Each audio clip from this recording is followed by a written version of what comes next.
Good afternoon, ladies and gentlemen. Guile here, and welcome back to another Supreme Commander epic. It is 5v5, eclectic mix of Joes and pros, business going down on this generated map, which they're already drawing on profusely. Incidentally, message to the devs, I should probably put this in Discord or a private chat. How do I turn this off? I know it's sometimes interesting to see the squiggles, but it's also quite annoying. And also, I found out that I can do it whilst doing that. It's kind of unnecessary. But anyway, if that is possible, let me know. Someone DM me, would you? Because it wasn't always a thing. And when new things turn up, players love practicing with it and playing with it and drawing all sorts of unsavory things on it, which incidentally I don't think happens in this map, but well, I mean, you can imagine. I'm so tempted right now, but I'm not going to.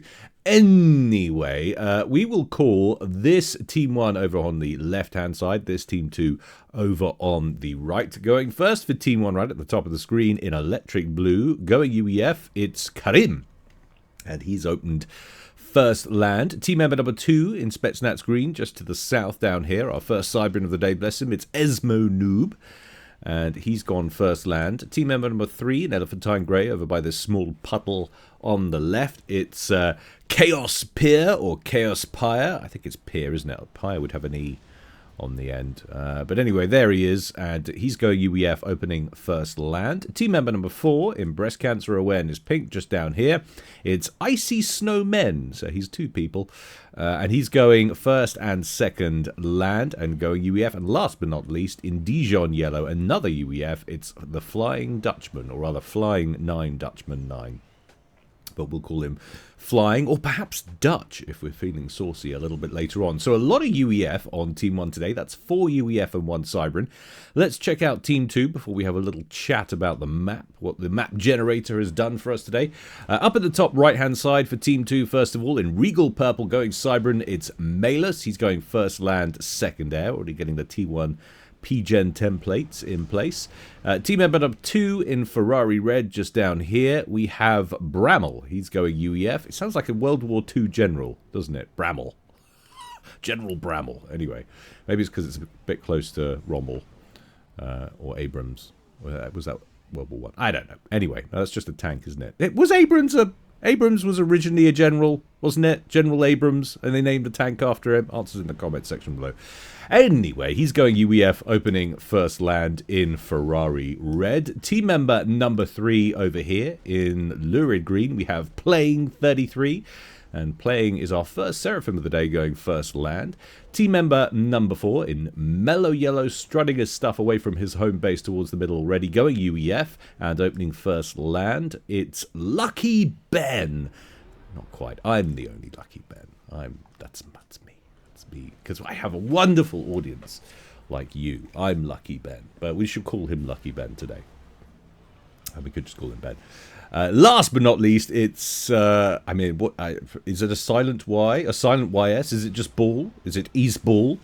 We're going to call him Easeball today. And Easeball is going Combat Green, going Cybran, and likely first land, second air, and land all day after that. So, racial makeup of Team 2 is a twin Cybran affair, it's all over the place. Twin Cybrans, twin UEF, and a Seraphim, so a little bit more diversity on Team 2. That's the map situation, the map poop situation. There's a lot of poop on the map today. Tons and tons of reclaim to be had. If we zoom in, large piles of boulderage scattered around the place, literally all over the place. So expect this game to escalate reasonably quickly as ACUs and engineers alike move out to absorb all of that mass and funnel it into their coffers. Line of symmetry right down the middle here. We can see it splitting this pond down here. Boobies making quite a nice set of cleavage right there. And otherwise, that's really the only remarkable feature on the map. A couple of ponds dotted about, but pretty much an open piece of terrain. No bottlenecks to speak of in any way, great shape or form. No plateaus, no large bodies of water. It's rather a dull affair, one might say. Lots of mass points to be battling over, however, on the north side, up here in this sort of butterfly formation. And then you've also got clumps down here, which could have doubled as starting locations were this a 7v7, 8v8. 1, 2, 3, 4. Yeah, 8v8, something like that. Does it go up to 8v8? I think it does. I think we've got 8v8.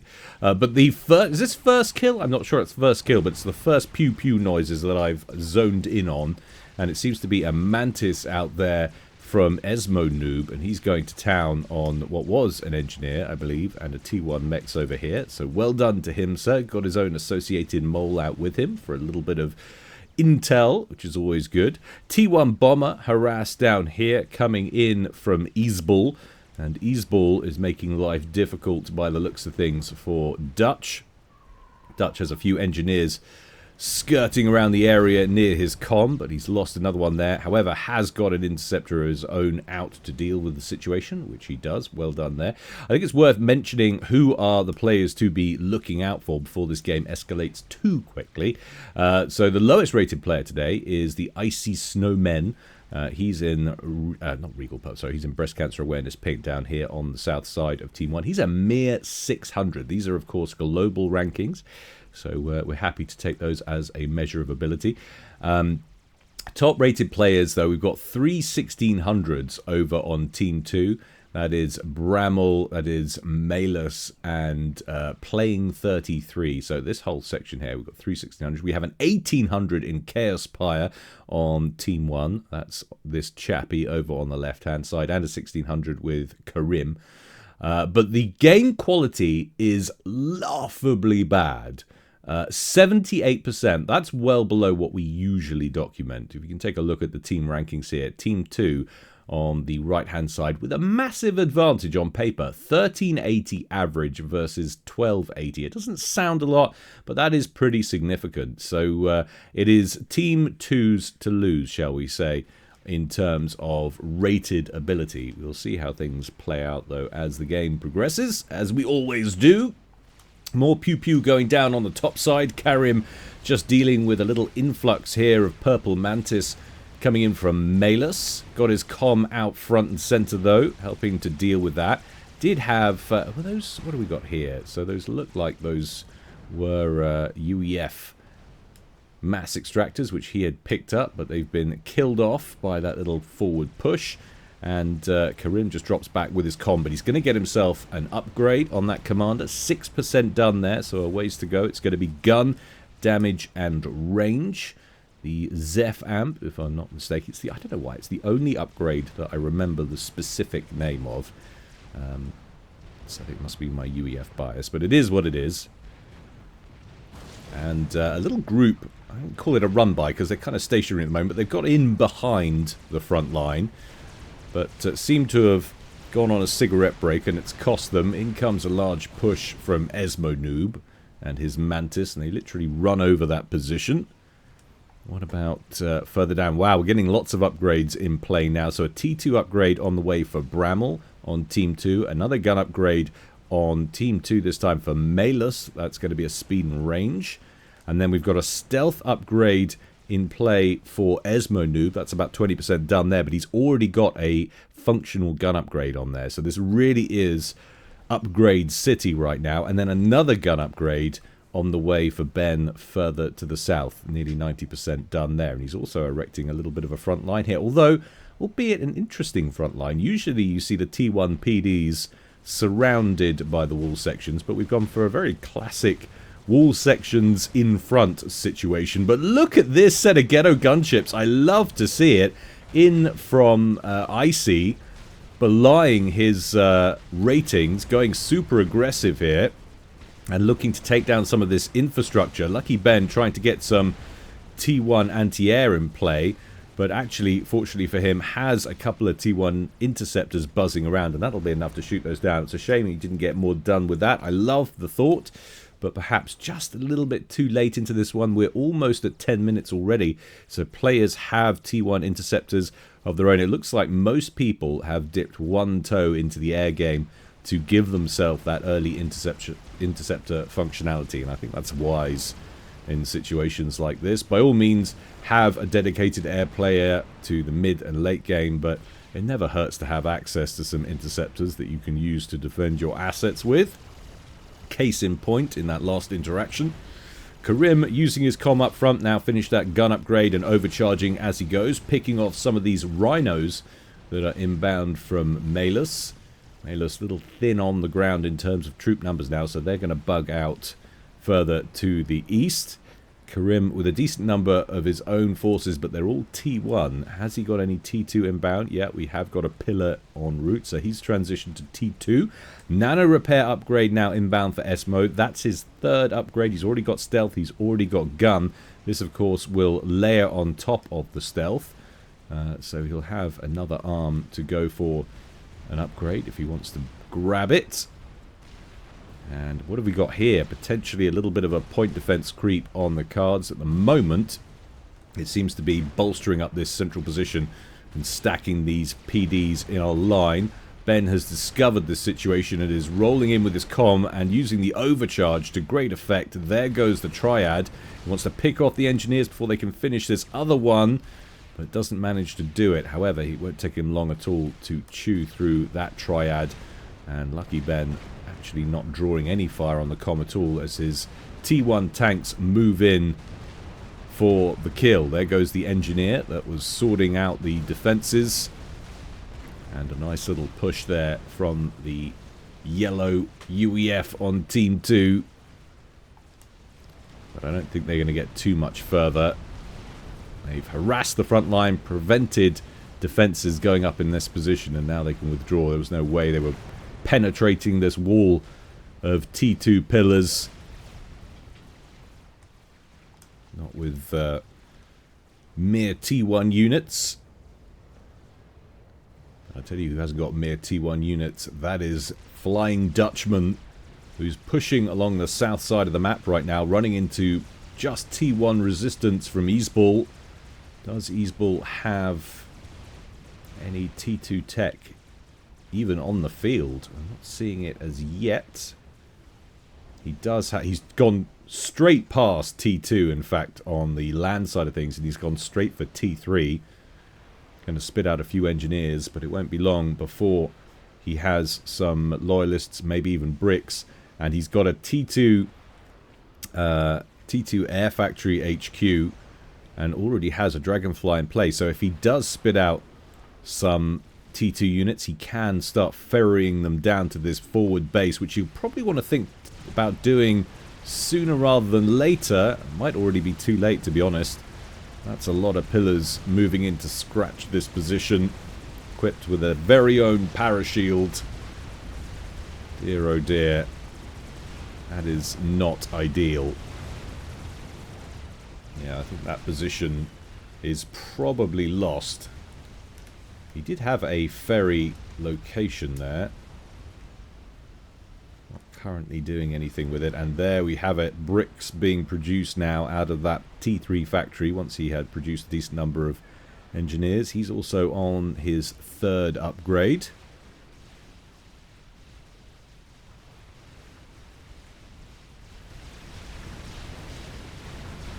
Karim going after Malus. Malus now almost back at his main base.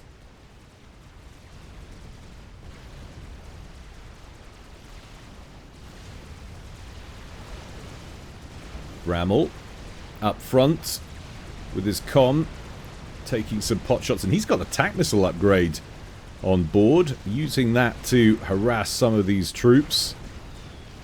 Needs to take every advantage. A little bit outnumbered there, but he would have been able to handle things with the upgraded gun on that comm, I'm sure.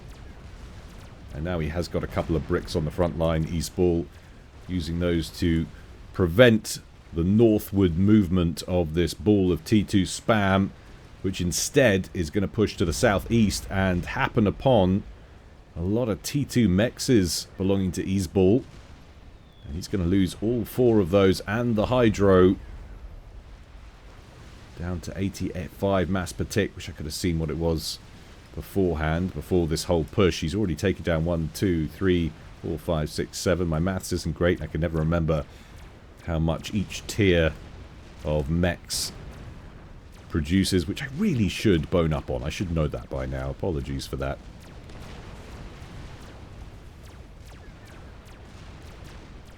brick finally getting cut down by the sheer number of pillars in play down here.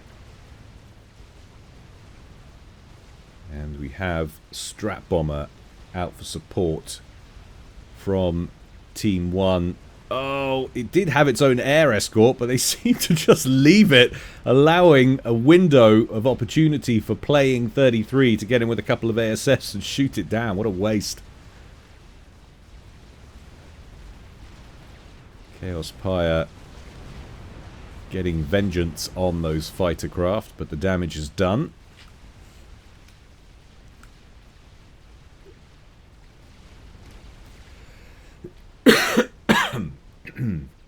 Excuse me.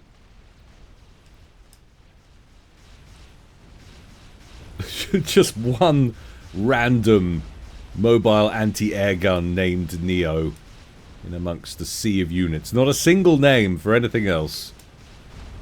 Just Neo. Well done, Neo. Thanks for coming along. How is that balance? I think that's German. They're not actually talking about hose people, so keep calm and carry on.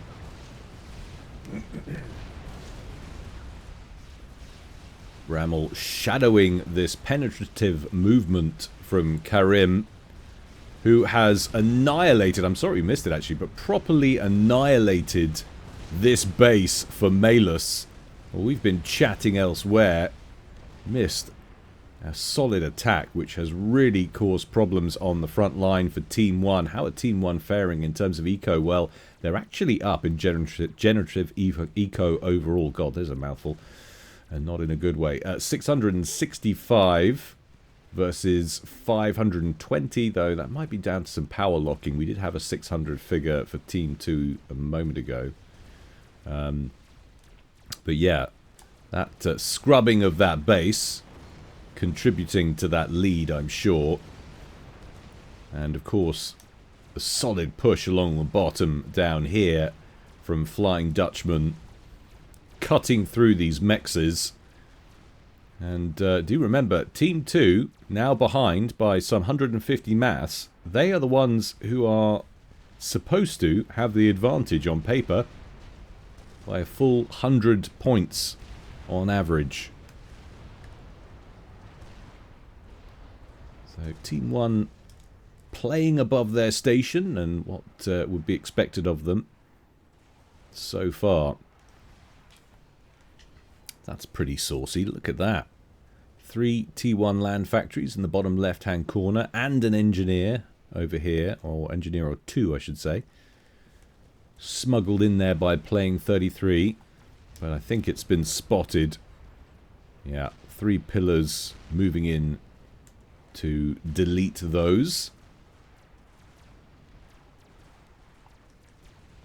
And finally, it looks like Eastball is moving to reassert control over this south side. There's a lot of mexes down here, which he really needs to pick up. He's pulling in just 87 mass per tick. Third lowest on the field. Lucky Ben is not pulling his weight either. He's producing just 70 mass per tick, and he is not power locked. So that's an accurate representation of where he is in terms of teched eco so far. Lovely little run by on the cards from him, however. Large numbers of pillars making their way in over here, but a Ravager from Icy Snowmen gets completed. How much damage can it inflict? I think it was actually meant to harass this position rather than deal with these units. But Icy Snowmen on the move, looking to brush aside this central defensive position that Ben has put together. Ben's comm nowhere to be seen up front. He's already in defensive mode, has popped him back in the pond on the right hand side. Malus being allowed to rebuild slowly, is bagging himself a T3 mass extractor. Interestingly, he's going after that rather than getting all the mexes up first. That would be a more efficient way of doing things. But I suppose, of course, if you're reclaiming large wrecks and the like, it might be easier to do it in that way. Icy Snowmen, though, taking a battering, and he's got personal shield, which has been depleted enough to take him down to about 2,500 hit points on the chassis. Lovely little maneuver from Lucky Ben, pushing out from the center, and not only that, Ben has managed to keep a large proportion of these defenses. Admittedly, most of them are tactical missile defenses and anti-air, but he is working on re-establishing more point defense.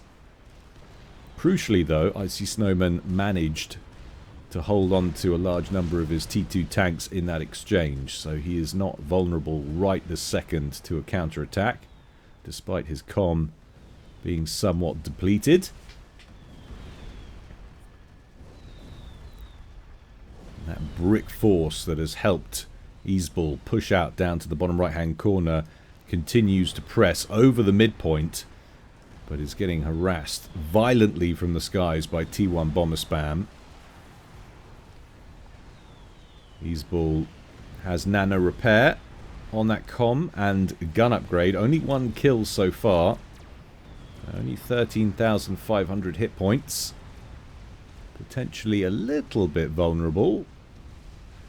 Up on the top side, if you check the mini-map while we stay with this action, you can see we've got Malus just pushing out a little bit, and those look like they're all Percivals and Loyalists in that pile, whereas most of the inbound forces from Karim seem to be T2.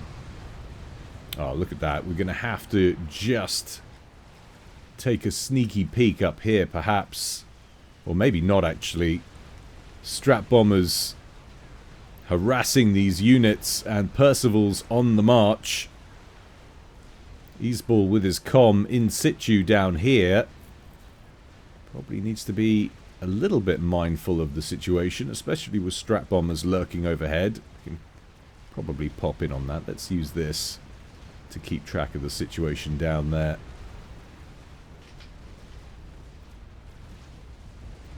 Yeah, I don't think this is in any danger of breaking through Malus's fortifications once again, especially with the large array of units from Bramall to the south. There's a lot of Percivals in that pile. And this is a little bit dangerous. These are Percivals in here en masse, and Easeball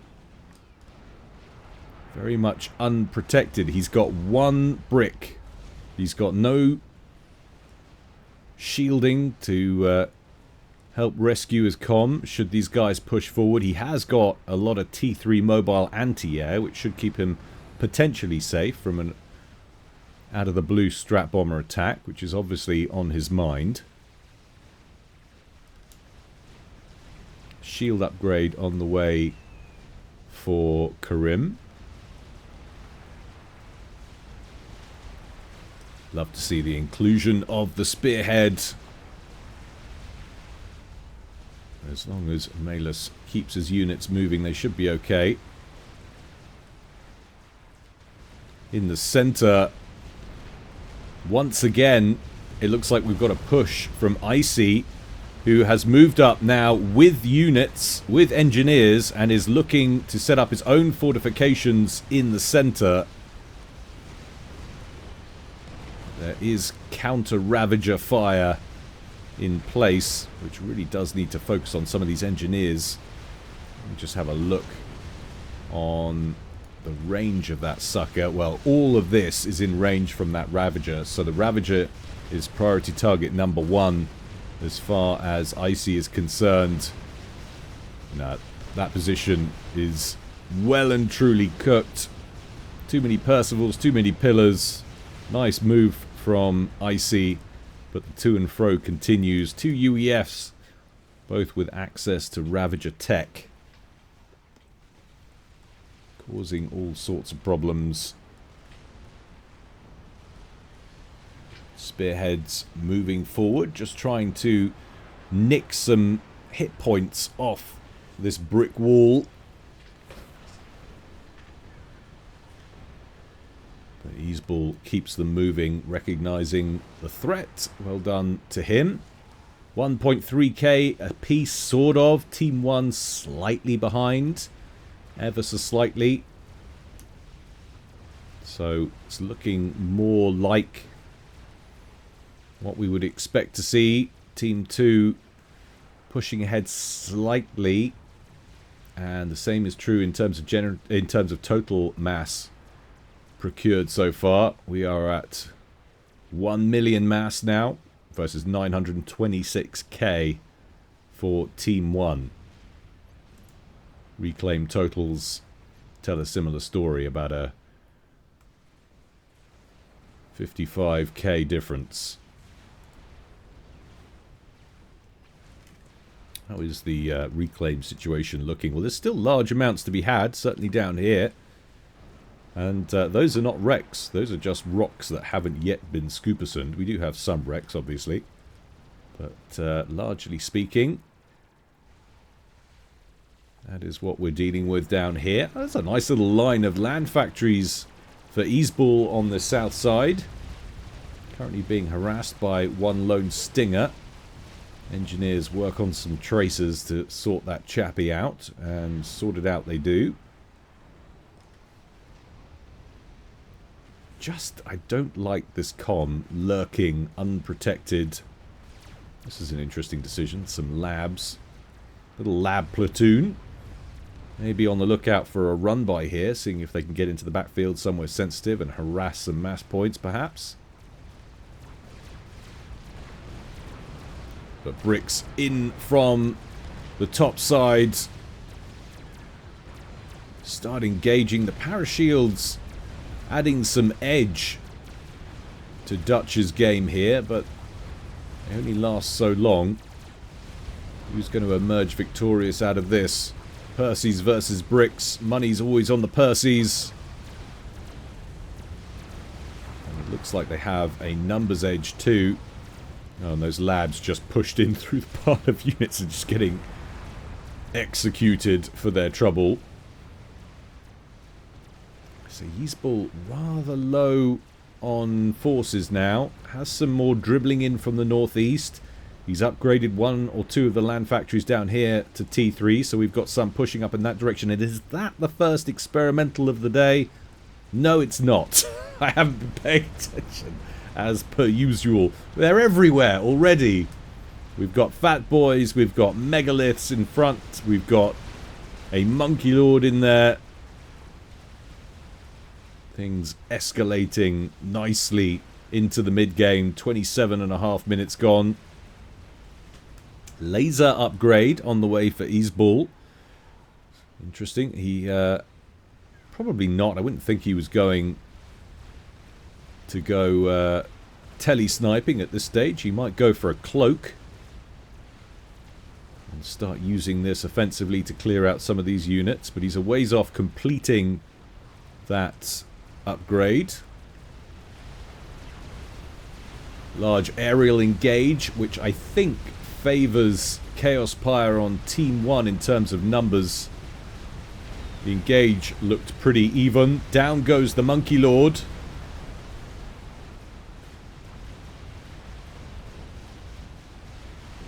Fat Boy still looking healthy. Megalith taking fire and getting surrounded by Percivals. But this front line has been largely static, actually, for most of the game. Brammel's pushed out, created that bulge. Malus got pushed back here, lost his forward base, but has rebuilt the crucial infrastructure and then rebuilt everything much further back out of harm's way. That's definitely a good decision. The real movements have happened here and here, and in fact Ben has been pushed right out of the centre. Got Percivals, a mix of Percivals from both Chaos and from Icy, almost now at the main base, but they've run into an Ethota pushing southwards from Playing's base. But crucially they've pushed and held the centre. That laser now at almost 50% complete. It's taking him so long. He's lost the land factories down here. And those Percys might... I don't know if they've got the firepower to go all the way, but they could certainly move up and cause some problems up here. That comm is routed to the spot, but it's not like that comm is tanky enough to get much done.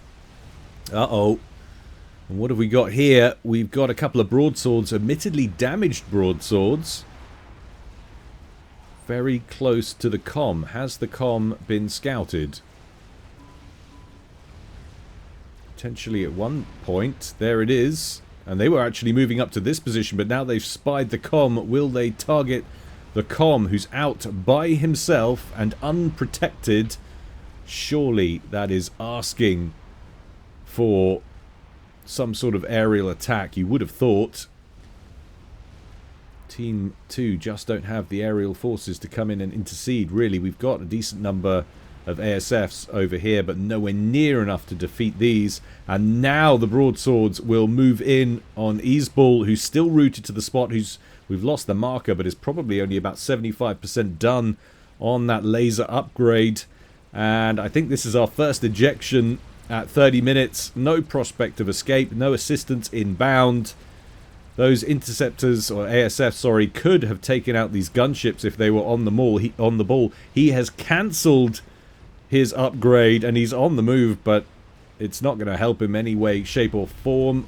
Boom! 30 minutes and 50 seconds, and that actually is a Control K as he tries to take out the gunships with him, knowing he's going down. Doesn't succeed in getting both of them, but has taken one out, it looks. Wow. So, first blood drawn, and it's a loss for Team 2. Not one of their high-ranking members. An 1100. Still not a result they were looking for. And now this puts all of this mass potentially in the path of Dutch. A lot of access to resources if he can move in, set up shop. He's got a lot of firepower down here. Question is now, do you immediately send this at a potentially open flank on the south side, try and inflict more damage? Or do you use it to try and consolidate your position, allowing you to move up and grab resourcing options? Dutch's generative eco is kind of at the mid-range. He's putting in about 305. He'll want to grab some of these mexes, you would have thought. And just bring the mini-map in to take a look at what's going in on that whilst we zoom in on the center fight between Esmo Noob and Bramall. Lots of fat boys emerging into this one, and expect many more. We've got 1, 2, 3, 4, 5, 6 UEF players on the field today, so high probability of Fat Boy City emerging. Down goes the megalith. What a collateral damage, though, inflicted on the inbound loyalists and other T2 units, mostly flak, I believe.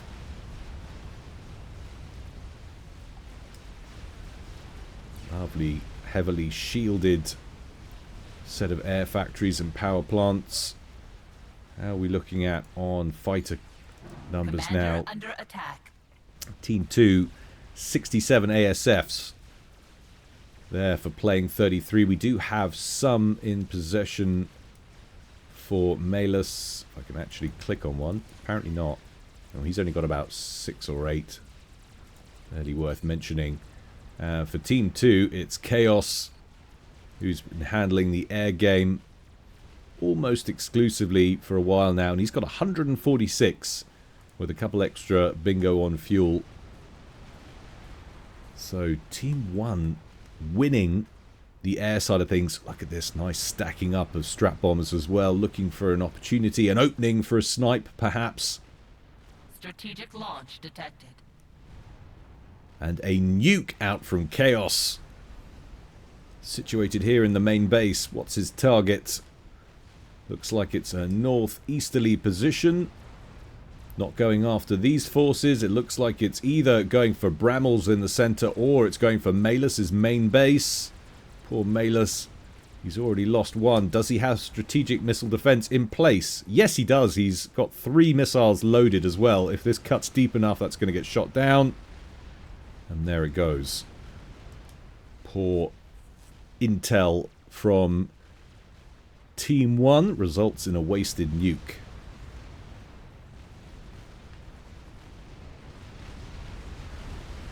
Now, this is going to be very tricky to try and crack. To try and get any movement now on the front lines with the sheer amount of artillery that's going to be emerging is going to be very difficult.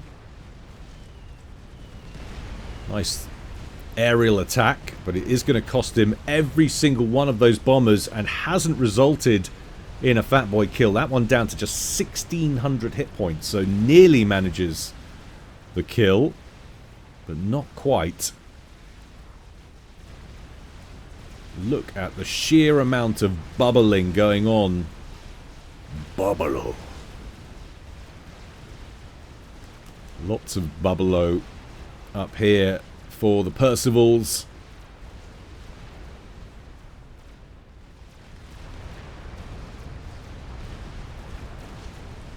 Not the same quantity of shielding for Team 2, and Bramble needs to be careful here. On the verge of suiciding all of the ground forces. Cannot hold the line with the fat boys. He's going to have to start dropping back in the center. Little bit of a push coming in from playing 33 on the ground as he looks to reclaim some of the land that Ben lost.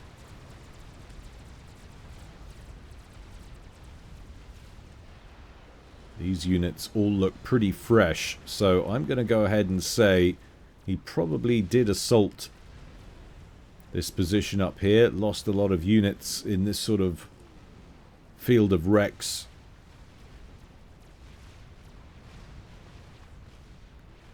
How is he looking now is the question. Dutch on 417. He's expanding his eco. Maybe not as quickly as some others. Well, actually, we had some 600s, and those totals have diminished. Got a 500 from playing 33, who's ecoed up really nicely, but then he does have access now to 2 bases.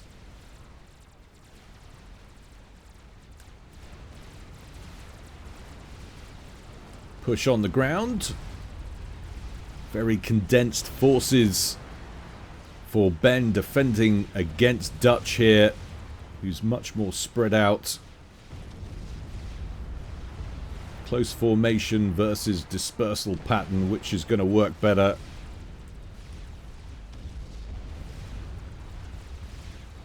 Looks like Dutch just ignoring the defenses altogether and continuing to push. Might have been a bit of a numbers mismatch to begin with.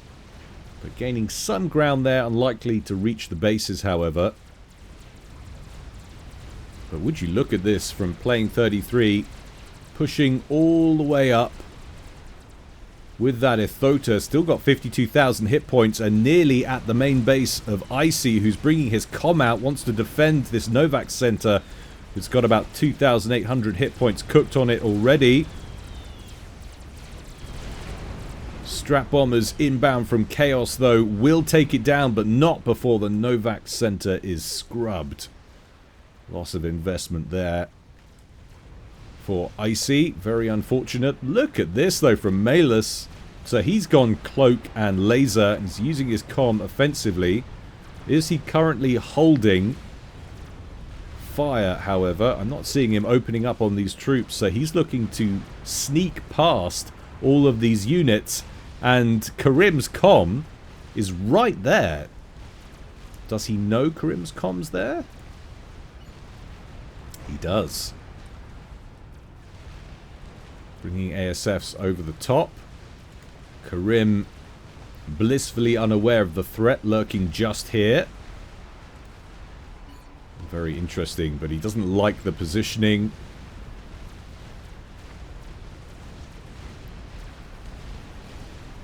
Karim's comm very close to lots of his assets.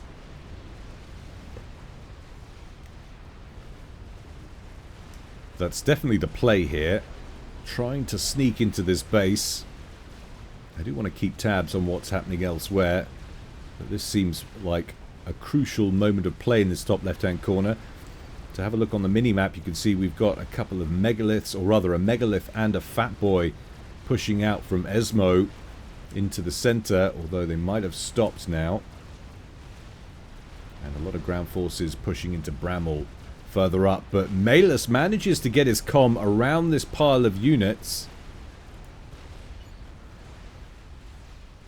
God, the big shiny spiky metal balls on this chap. Would you look at it? But there really isn't much that Karim can do about it unless he flies over with a spy plane. Got a couple of scout planes out there, but they won't do it. They haven't got Omni. The comm does have Omni. Here, Dead NG chuckling to himself as he was chatting to me about that on Discord just a moment ago. But what have we got there? It's not a comm explosion. That must be a Billy nuke. We're going to stick with this. Karim almost in range. Malus wants to get as close as possible. Question is, how will he be able to get out again? But he's been discovered. He's strolled into Omni range. He's got to open up now and try and take his shot. Is Karim in range? That's the question. It's absolutely insane. There goes the resume fire command. Karim is going to go down. But how on earth will Malus get out of this one? The Omni, if it was just from the comm, will disappear, which will make him hard to target. But I'm assuming spy planes will be racing to the position. He's down to just 2,000 hit points, and he pops almost immediately afterwards. Barely even a 10-second differential between the two comm deaths. So it's a draw up on the top side. Chaos Pyre will inherit Karim's base, and playing 33 will get all of Malus's, although he might transfer it to Bramall. I think that would probably be sensible, and indeed he does straight away. Sends all of that over and transfers control of some of these units too. There we go. He's like, I don't want it. Too much responsibility, thank you. And it does make sense. Have your top side 1600 guarding the top side, especially when facing off against an 1800 in Chaos. And this is a problem for Team 2. Chaos now with 900 mass per tick at his beck and call. That is dangerous. And I think there might be... Sometimes a high-rated player is worth more than the sum of his global ranking, if you know what I mean. And that might be why they've been happy to stack the teams on Team 2 in this way. Now that Chaos Pyre has access to all of that eco, this could prove tricky for Team 2. Bramall really has to do a good job of holding the line here. Needs to maintain high combat efficiency. And he's not doing too badly at the moment. 1.51 in terms of kill loss ratio. That's pretty good going. Gonna have to keep that up, however. And playing 33, looking to expand further south, and he's amassed a decent air force now. Let's take another look at those air superiority fighter numbers. 262 in that pile, but I think he might still be behind Chaos. Chaos with 288. So they're more or less even in terms of fighter numbers. Another Billy Nuke explosion. So which comms? It's going to be the UEF ones, obviously. It's not IC. And Esmo is a Cybran. Chaos just airlifting himself back. So he's got Billy Nuke. Strategic launch detected. There goes another strategic nuke. Again, it's a second one out of Chaos's main base. Chaos also building himself a Duke. But I think I can already hear... No, I was thinking of the Fat Boy fire. Just had that distinctive thump. So looks like that Duke from Chaos might be the first T3 base-to-base artillery that's completed. Lovely push here from Bramall. If he can get all of these ground units in range of these Fat Boys, he might scrub several of them. Nuke does land right in this central section over here. Probably should have taken stock of where Bramble was in terms of eco. Bramble's actually pulling in 1.1k. That's an awful lot of mass.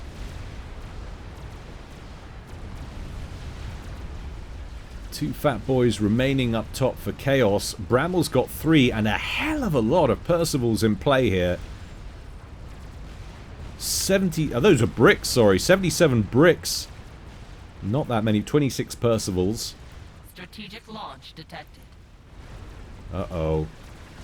Close fire support nuke inbound from Chaos, and that will be a lovely nuke. If all of these carry on moving, but they're not going to. He's recognized the threat. Combination Billy nuke and strategic nuke out, but this has been a great split. It's almost like he could see where they were targeting. Strategic launch Oh, but there are loyalists. There's a loyalist in there sending that Billy nuke away, but they can't send away the ICBM. But they've avoided most of it anyway.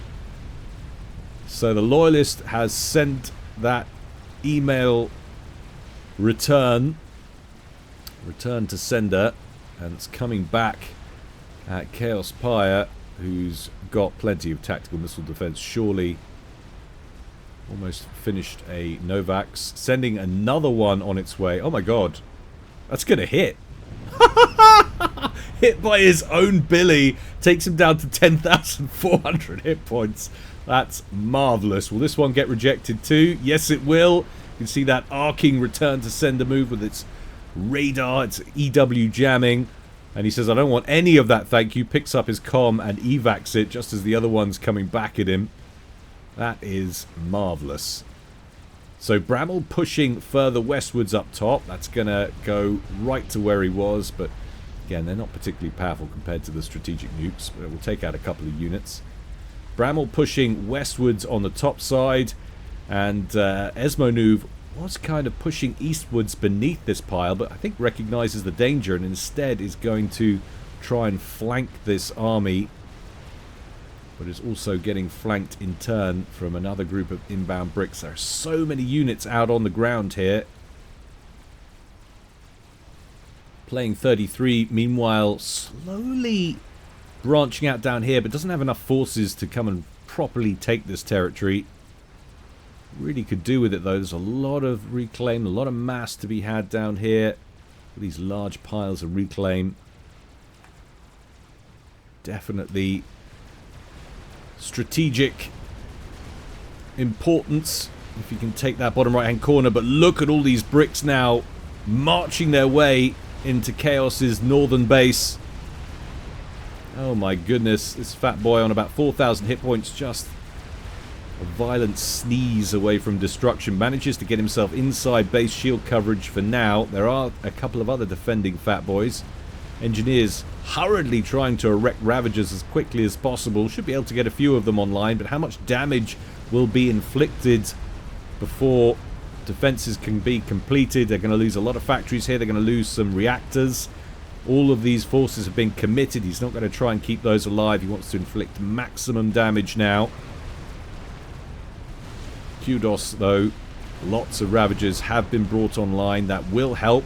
They want to get in here, take down these Novak satellites, if at all possible. Shield drops. And we've got gunships moving further northwards. Oh my gosh, just manages to sneak one of the Novak centers. Where actually are the Novak satellites right now? We've got one over here in the east. You can see there are artillery shells raining down. We had one Duke situated here. There is the other. Hard to tell.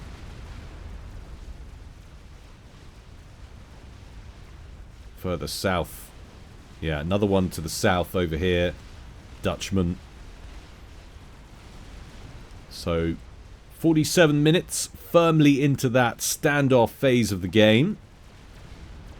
Although there's plenty of face-to-face combat still going on, and actually combat that has caused damage. A lot of times you reach this phase of the game and the reclaim bonuses just make ground attacking counterproductive. End up depositing mass and not causing enough damage to your enemies to make it worthwhile. You have to go for standoff tactics, game enders and the like.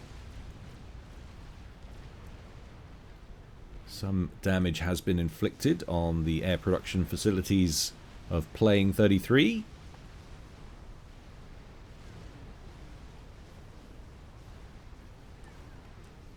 Tons of support being given to that shield gen, which seems to be faring okay with 2 artillery pieces and 2 Novak satellites focused on it. A few strats up top for Bramall. How many has he got? Well, he's starting to produce them en masse.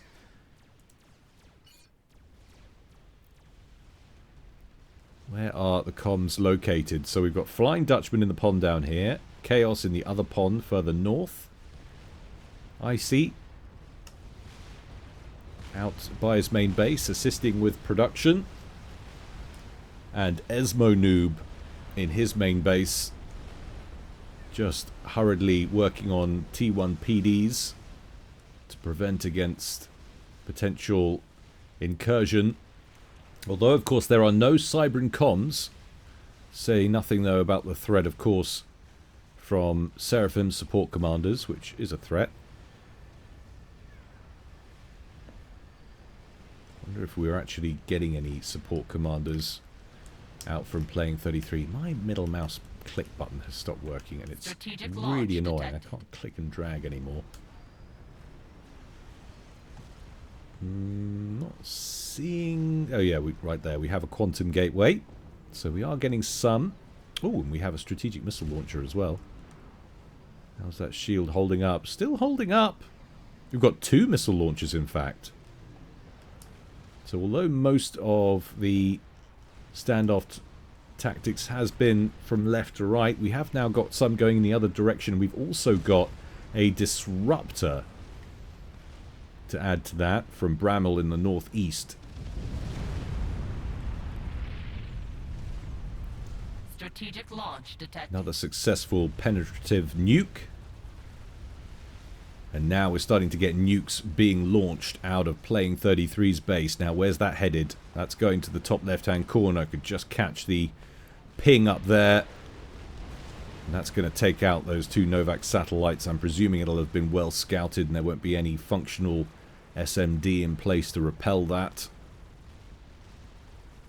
SMD, SMD, SMD. La la la. And that will land. So that's going to take a little bit of pressure off Playing 33 as a couple of those Novak satellites fall out of the sky. But we do have one still operational from Icy now. There it is. That will take some of the pressure off. How are we doing now on strat bombers? He's still producing them. Has he been using them for anything? He has. So maybe they were sent to take out SMD that preceded that nuke, because there's only 4 in play. Okay, let's have a look at these 2 armies right here. 5 loyalists, 31 bricks, and 2, 4, 5 fat boys. Oh, excuse me, 8 fat boys. That's grotesque. That is absolutely grotesque. No wonder Bramall's forces are moving easterly. He's got 122 bricks, and he's got a few fat boys of his own. He's got 4. But that's disgusting quantities of artillery. Would you look at that? 8 fat boys. Boom, boom, kaboom. Really don't want to be up close and personal with those. And we're still having this battle of the TMDs, or the loyalists rather, repelling the Billy nukes. How many shots it takes from some of those tactical missiles to shoot them down. One successfully landing there. Nicely done.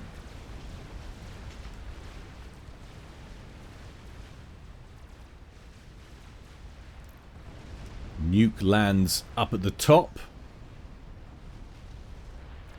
And that whole top section now has been very badly damaged. We have a nice resourcing operation in the far corner, which could do with getting taken out. Very vulnerable at the moment.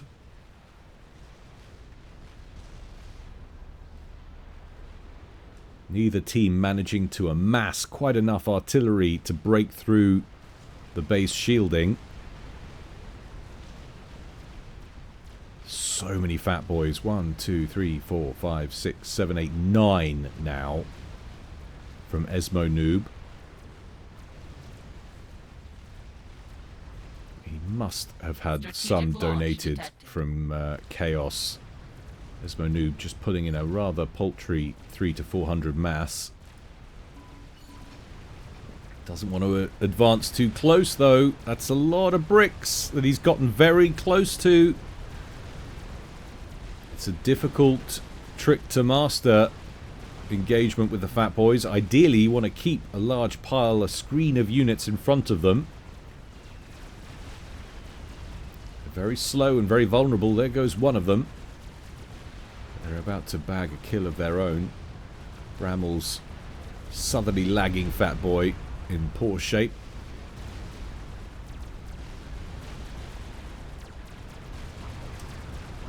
And another casualty. So much casual destruction.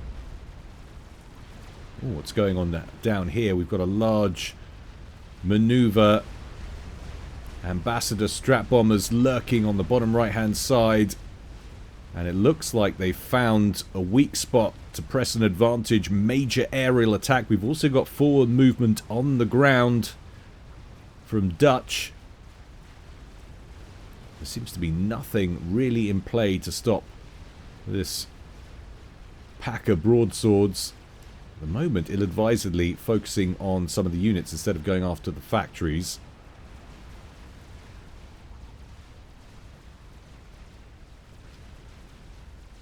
Now, where is Dutch's comm? Oh my, is that him? No, it's a support commander. So we are actually getting some teleporting support commanders from Playing 33, who's going to spam up some T1 factories, maybe try and overwhelm the backfield with Math's Zooey spam. It's been spotted, however. Chaos Pyre on the move with his comms. He's going to try and deal with this with a Billy Nuke. That should hamper some of those plans pretty nicely. Aerial attack still underway on the right-hand side, and now this section of air production facilities and power plants really are in danger. In fact, they've been badly hit already from the aerial bombardment. Where is Playing's commander?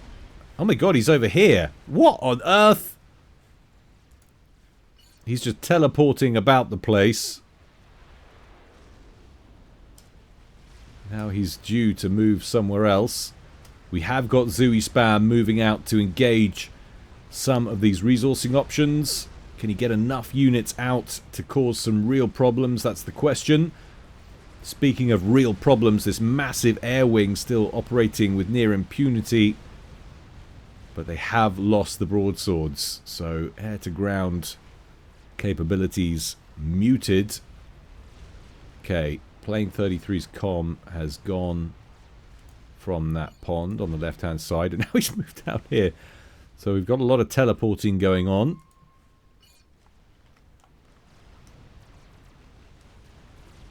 And indeed, he does go for the Billy Nuke. That's going to wreck some of those T1 factories. How many are going to be left after that? Maybe just one.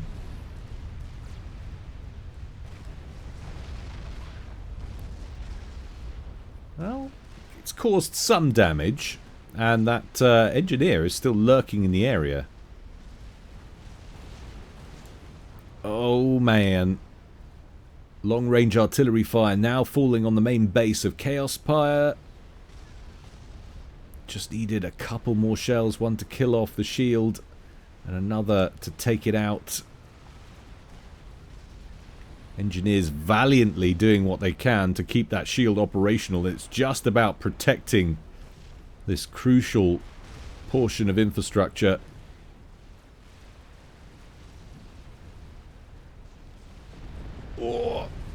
There goes 3 factories and a P-Gen. Team 2 slowly picking away at this. What have we got up here? Strat bombers going after the base of the top right-hand corner. What's the target? Not even sure. There's no... It's just general resourcing and the like. Look how many support commanders we've got here. And we actually have 3 disruptors under shield coverage down here. Bramall has really, really pushed. And would you look at that? He's pulling in 1.4k. He's full barring mass pretty much. Can't seem to spend it quickly enough.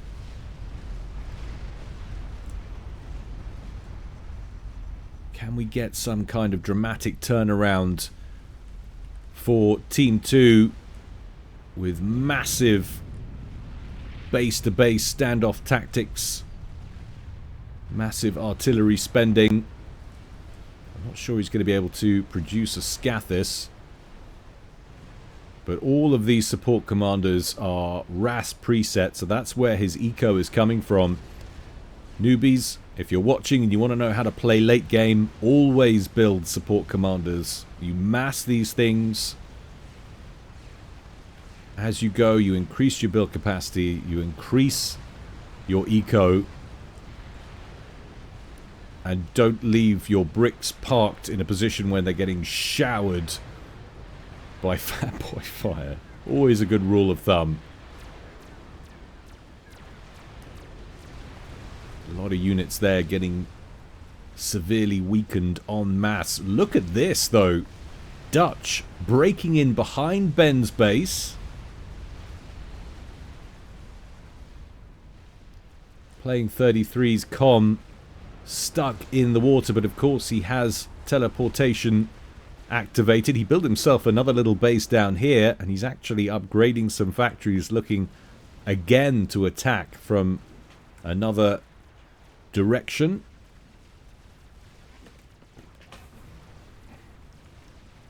Team 2, despite being ahead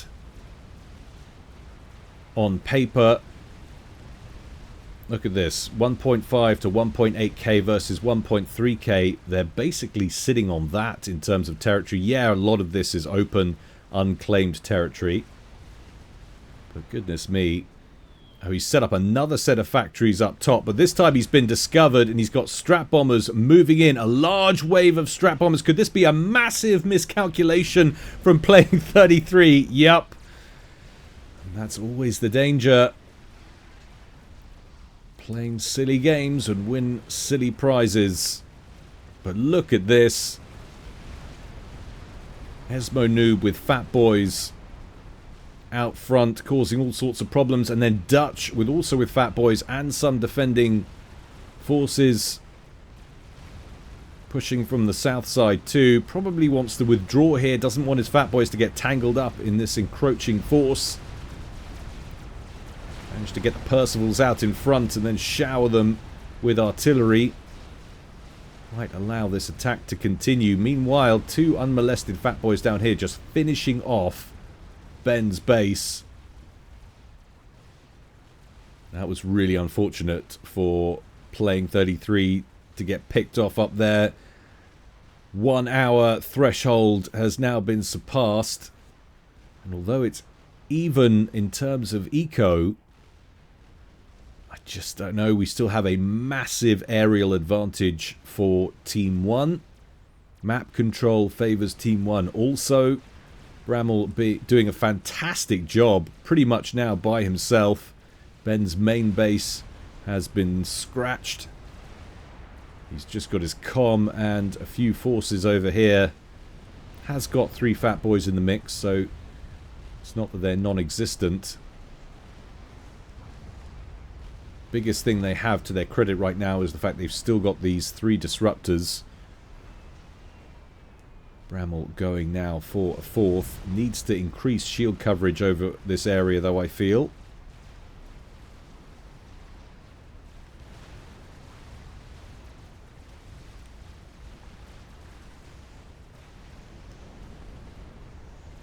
Interesting. Just seeing a little strategic, or rather a tactical nuke, Billy Nuke icon disappearing off the side.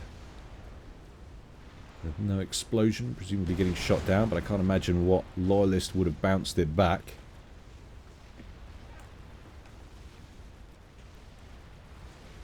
Strat bombers lurking, looking for an angle. Comm locations are here for Bramall and there for Lucky Ben. Lucky Ben's base is now officially gone, but there are enough experimentals to lock Dutch out of any forward motion up into the southern side of Bramall's main base. Strat bombers once again looking for an angle. Wonder how the defenses look now that these bases have been so torn up. How much anti-air is there? Ground attack right into the middle of those 4 factories. Take them all out. They're going to go on to another target. They're going to go straight after the disruptors. It looks like it. They're not well shielded. There's now 4 disruptors in the area. They've managed to take out 1. There are banks of SAM sites in the area. Most of the strats are down. But the area is unshielded, so if they get 1 more pass, they could take out another one. The shield, however, pops back up just in the nick of time. And then goes down again. They do bag another one. And that takes the count down to 2 disruptors. Shielding needs to be repaired immediately. So many bricks and a megalith over here. That is just begging for a nuke.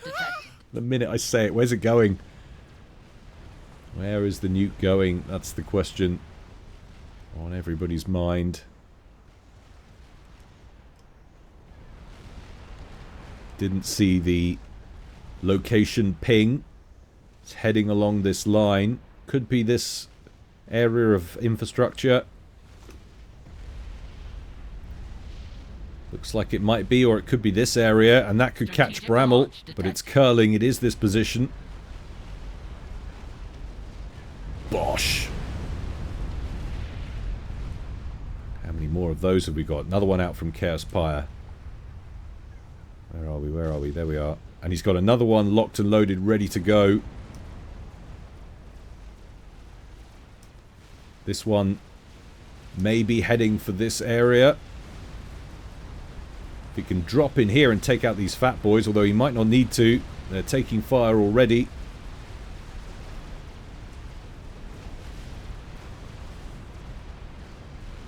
Beautiful nuke. That's a beautiful nuke. Has it got Bramall as well?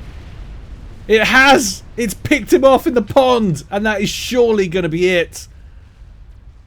That is surely it. What a fantastic nuke that was. GG out from Karen from Beyond the Grave. Lucky Ben left all by his lonesome. Not so lucky as it turned out. There's the other nuke that was waiting in the silo.